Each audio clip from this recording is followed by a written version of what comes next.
Well, it's December, which means two things as far as Hollywood is concerned. Warm, uplifting holiday movies, and warm, uplifting Oscar contenders. Sit back with us as we look at them all. Natalie Portman stars in her first film for director Darren Aronofsky, having previously turned down the lead in The Wrestler. Expect just as much blood and violence in this one, though, as it focuses on the jealousy and rivalries within a professional ballet company. Black Swan faces a soon-to-be crowded field of Oscar contenders, but it already wins the honor of being the longest music video ever, featuring the greatest Led Zeppelin song ever. No, you're thinking Black Dog. Am I? Roll the clip.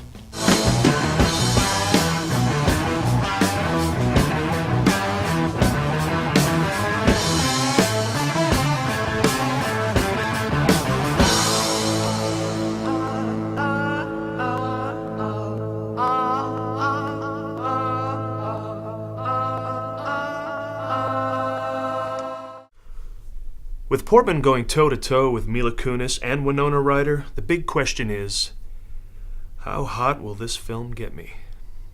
We all know that Darren Aronofsky specializes in getting super hot babes to be in his movies, and then placing them in situations making it impossible to jerk off to. Let's look at the litany, shall we? There was Jennifer Connelly in Requiem for a Dream, at the absolute height of her sexiness, but shooting heroin and becoming emaciated. Clearly, the dream this film was a requiem for was a wet one. Rachel Weisz looked great, as always, in The Fountain, but her character was given an inoperable brain tumor. Kinda tough to salivate about someone with a terminal condition, at least in good conscience. Finally, in The Wrestler, Baron von Anotsky cast Marissa Tomei as a stripper, and had her do what she's loved doing ever since turning 40, getting naked on screen, but in the seediest, most depressing locations imaginable. Quite the buzzkill. So what about Black Swan? Will Aronofsky have the good sense to let the sight of Portman and Kunis in skin-tight leotards speak for itself? Or will the inevitable psychodrama be the cinematic equivalent of a cold shower? Early buzz is that Portman's work here is Oscar-worthy, so don't expect it to be very hot. Jim Carrey returns to the screen in the disappointingly titled I Love You, Philip Morris, which surprisingly is not the long-awaited sequel to I Love You, Beth Cooper. For those of you who thought Jim Carrey's been playing it too straight in recent years, here's the film where he's anything but.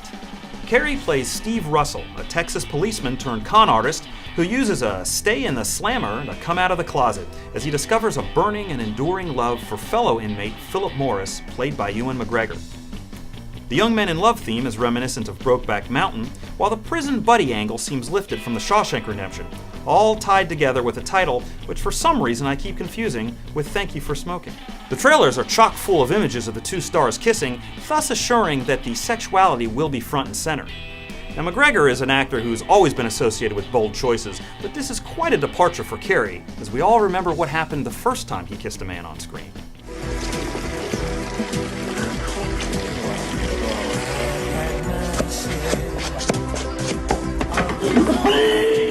It's always nice to see a performer rise above previous limitations.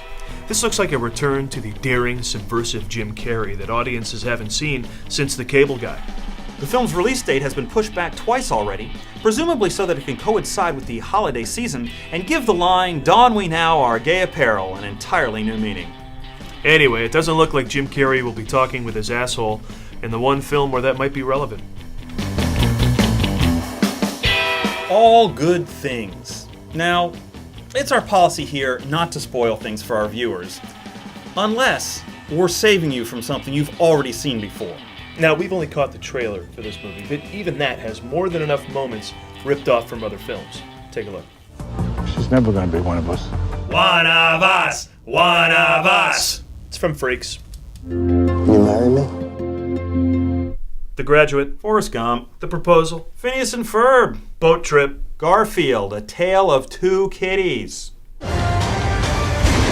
Ooh, The Body in the Trunk. As first seen in the 1914 American short film classic, The Body in the Trunk. 5, 4, 3, 2, 1. Blast off. Apollo 13. Right Stuff. Oh, yeah. Oh, yeah. There's never been a film inspired by true events. Except maybe for these.